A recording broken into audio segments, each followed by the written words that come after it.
Hi அஸ்ஸலாமு அலைக்கும். நம்ம பிரியாணி செய்ய போகிறது எப்படின்னு பார்க்க போகிறோம். எண்ணெய் ஊற்றிக்கோங்க.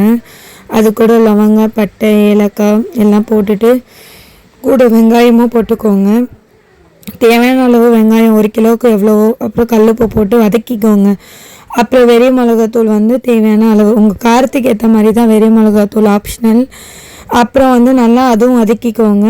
நல்லா வதக்கிட்டு இஞ்சி பூண்டு பேஸ்ட்டு போடுங்க. இஞ்சி பூண்டு பேஸ்ட்டு மட்டும் உங்களுக்கு குவான்டிட்டி இருக்குது, 3 ஸ்பூன் மட்டும் போடுங்க 1 கிலோவுக்கு. அப்புறம் அதுவும் நல்லா பச்சை வாசனை போகிற வரைக்கும் வதக்கிக்கோங்க. அப்போ தான் டேஸ்ட்டாக இருக்கும். அப்புறம் அது கூட வதக்கிட்டு நல்லா பச்சை மிளகாய் சேர்த்துக்கோங்க.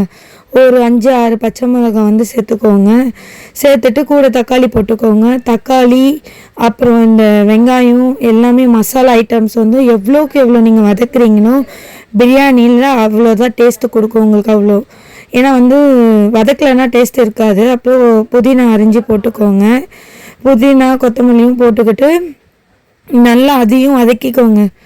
வதக்கிட்டோடனே நல்லா அதுவும் கூட சேர்த்து வதக்கிட்டோடனே என்ன பண்ணுங்கள், கறி இருக்குது, கழுவி வச்ச கறியை எடுத்து 1 கிலோ கறி போட்டுக்கோங்க. கறியும் கூட சேர்த்து நல்லா வதக்கிக்கோங்க. வதக்கிட்டு அது கூட தயிர், கறியில் தயிர் சேர்த்துக்கோங்க. தயிர் சேர்த்துக்கிட்டு நல்லா வதக்கிக்கோங்க. வதக்கிட்டோடனே கூட லெமன் சேருங்க. லெமன் பாதி, அதுவும் உங்களுக்கு விருப்பம்னா சேர்த்துக்கோங்க. பாதி லெமன் சேர்த்துக்கோங்க.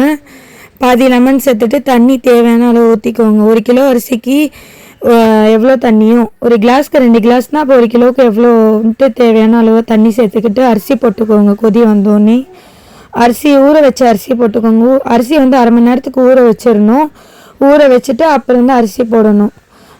தண்ணி வெடிகட்டிட்டு போட்டுட்டோன்னே நல்லா ஒரு கிண்டிக்கோங்க. ஏன்னா மசாலா கீழேருந்து மேலே கரெக்டான லெவலுக்கு வரணும். அப்புறம் மூடிட்டு தம் இட்டுடுங்க.